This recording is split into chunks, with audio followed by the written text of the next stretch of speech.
Hello everyone, welcome back to my channel. I'm Nicole. So today I kind of wanted to do a little bit of a chatty video about pumpkins since this is my first year growing pumpkins, and I would say I did learn a few things about growing pumpkins, and I hope this will help people that are fresh or new to gardening and want to start growing pumpkins, or maybe you'll gain some new knowledge that you didn't know before about pumpkins. I also just wanted to go over the things that I have learned to do a little bit better next time, and a couple mistakes that I might have made, and just a few random facts too about pumpkins. So first, I'm going to show you what my pumpkin garden bed looks like right now. I believe I planted my pumpkins sometime in either May or June. And so when I planted those, they did start coming up. I don't think I sowed them straight outside. I just started them from seed inside. And as soon as they started kind of growing and sprouting up, that's when I started to, no, I actually did put them, I just sowed them straight outside. I didn't plant them inside. I didn't start them inside. I actually did start them outside. Now I remember.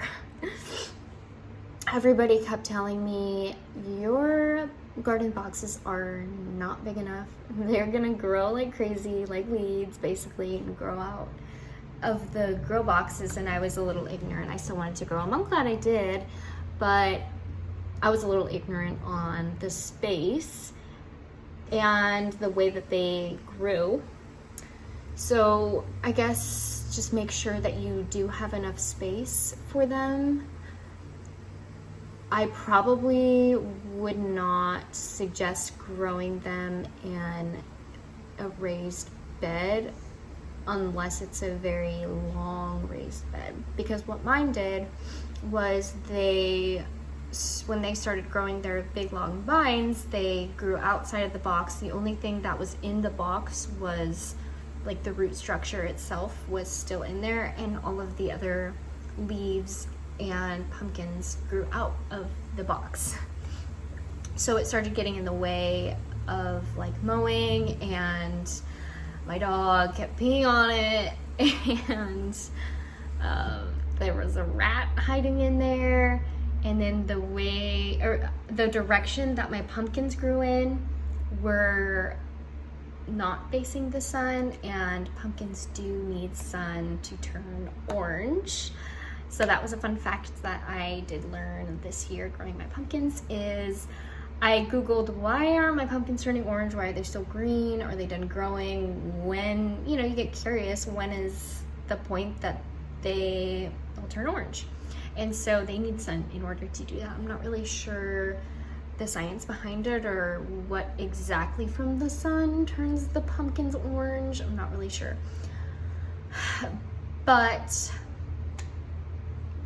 they need the sun to turn orange. So the way all of my vines that my pumpkins were growing on were not facing the sun. And so a few weeks ago, I had to cut, and I'm not really sure if this was the right thing to do. I just figured that my pumpkins, all of my pumpkins that were gonna come in had come in, and I didn't really want to promote any more new growth because I was satisfied with all the pumpkins that were already starting to grow. So what I did was I cut back some of the vines that were dying off and that just weren't producing any pumpkins. Now, I'm not sure if that is the proper way to prune back your pumpkin plants, so don't quote me on that. Don't copy. Do as I say, not as I do. That was so I could just get my pumpkins back into the garden bed and not on the ground. The reason for that is I wanted them to get a little bit more sun than they were getting, because the way the sun is in my backyard is it's over here and my garden boxes are here, and the pumpkins were growing behind the planter box. So they weren't getting that sun. They were only getting that morning sun until the sun would rest over here. I don't really know what direction, but wherever the sun sits most of the day and then sets, so like west, I guess. But they weren't getting as much sun as they needed in order to turn fully orange.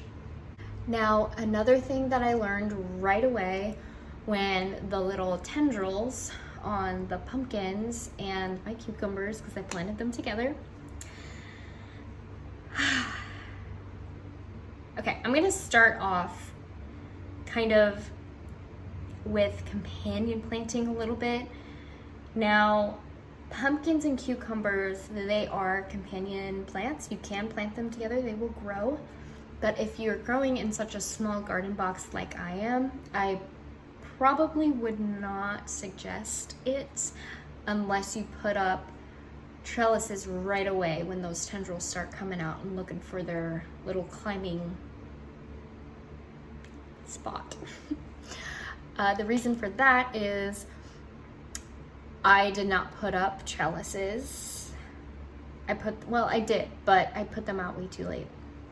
I do not think pumpkins need trellises. I find that they did just fine.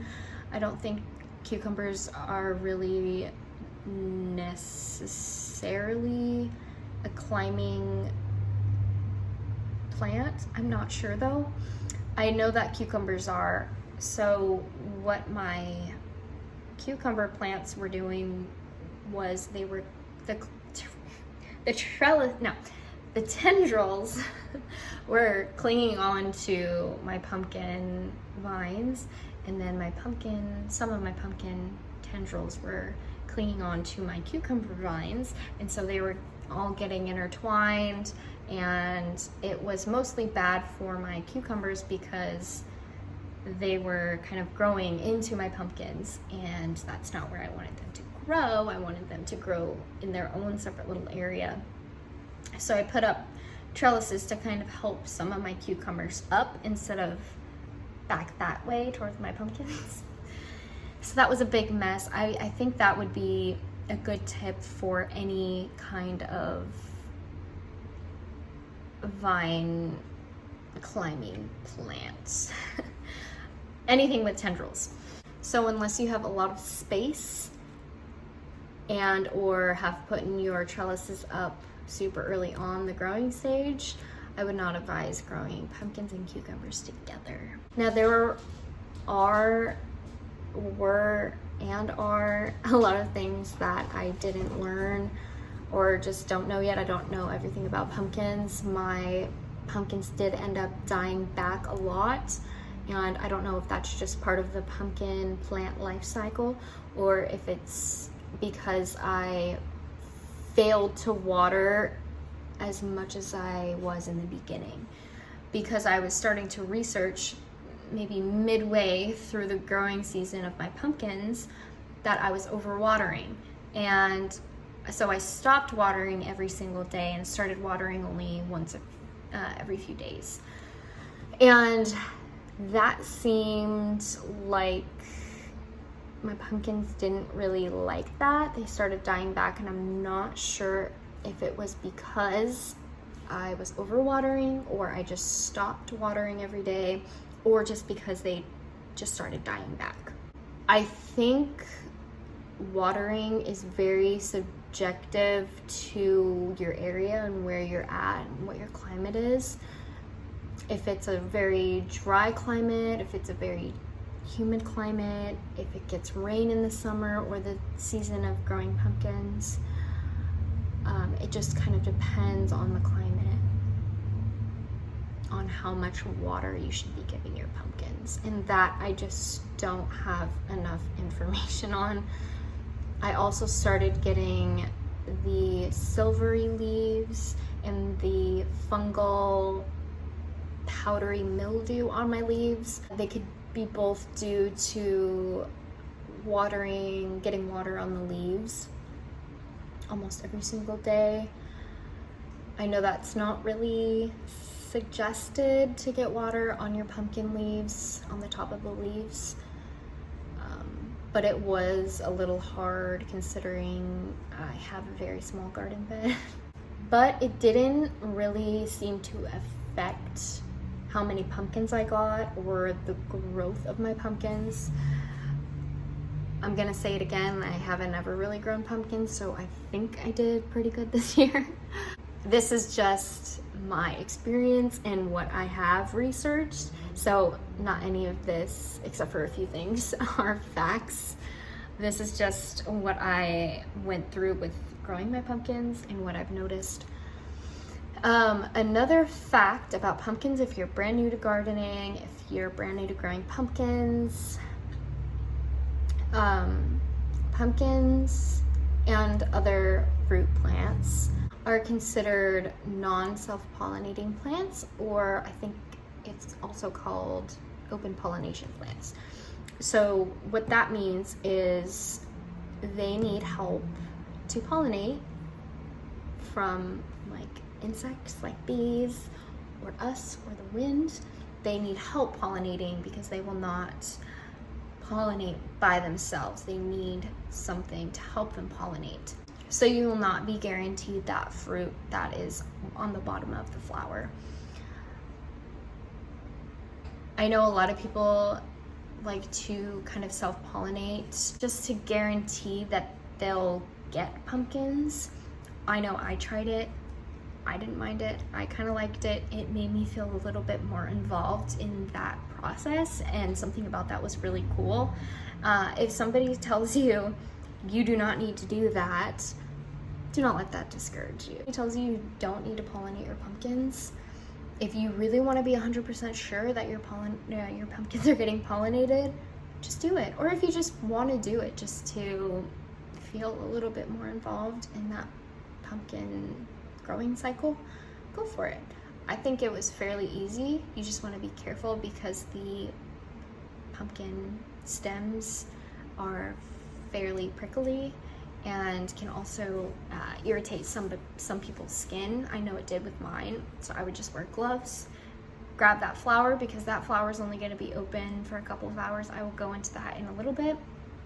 But that flower is only going to be open for a couple of hours, so you're not really wasting that flower if you just kind of take it off. I don't think it'll have any impact on your pumpkin growing. So now about the flowers.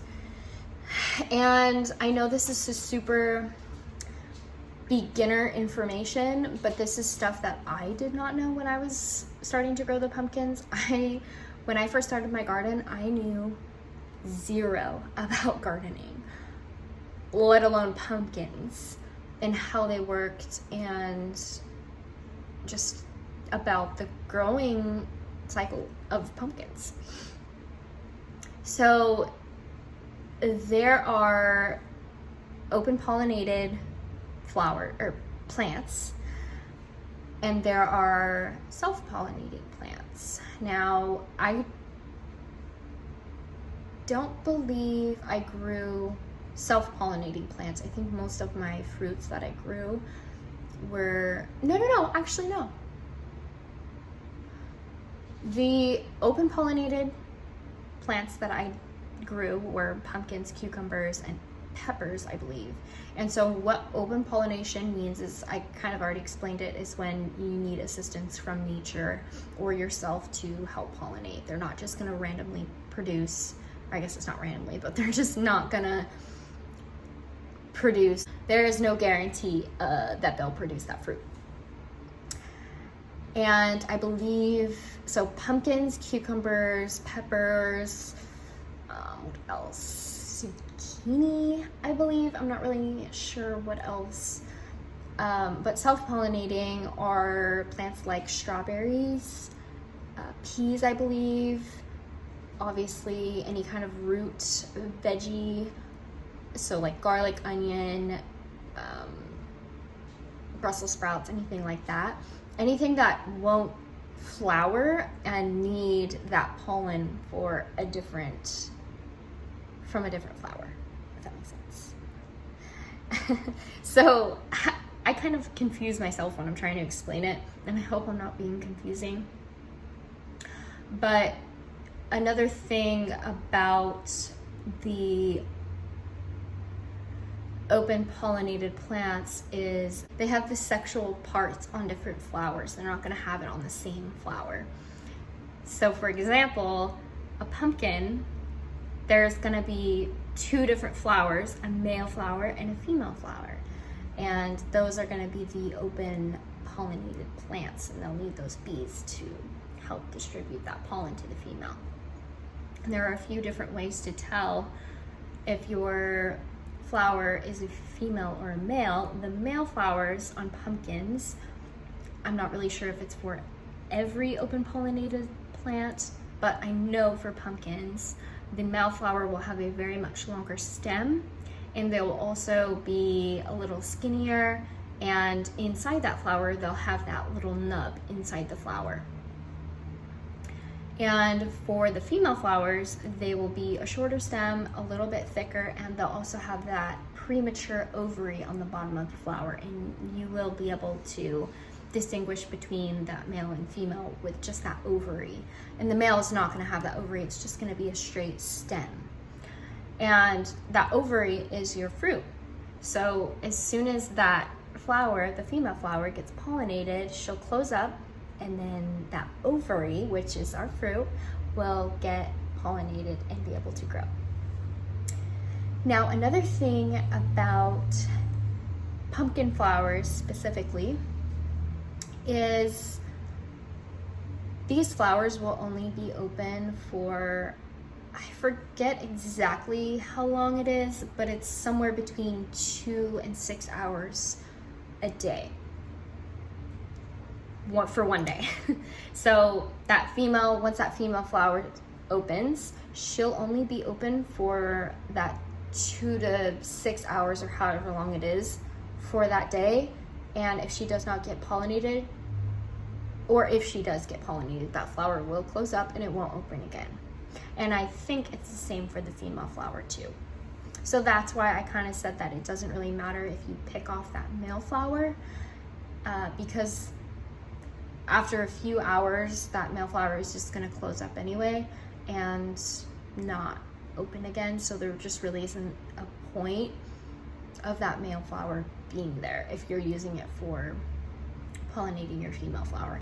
And I believe the female flower needs to be pollinated. I'll put it on the screen, the exact amount of times that it needs to get pollinated in that day, in that little short window of time. Now, I think the last thing I'm gonna mention, I can't really think of any more points or facts right now, but the last thing I'm gonna mention is when or how do you know that your pumpkin is ready to pick? Now, I researched that your pumpkin will be ready to pick or get cut off from the stem is when the stem of the pumpkin, like the vine itself, is all dead and there is obvious signs that there is no more life going back into that pumpkin. That is when it is ready to just get cut off from that vine. Also, another way that you can tell that your pumpkin is ready to harvest is if you press your fingernail or prick your fingernail into the pumpkin and it doesn't create much of a indent. It is a very firm and hollow sounding pumpkin, and it's not soft or anything anywhere. Now, I did just look this up because I was curious myself.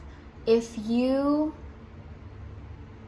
cut your pumpkin from the vine while it's still green, but it is ready to harvest, like it is all hard and it is at its full size and it's hollow and all those things, it's ready to harvest, but it's still not orange, you can cut it from the vine and set it in a very dry place and it will still turn orange.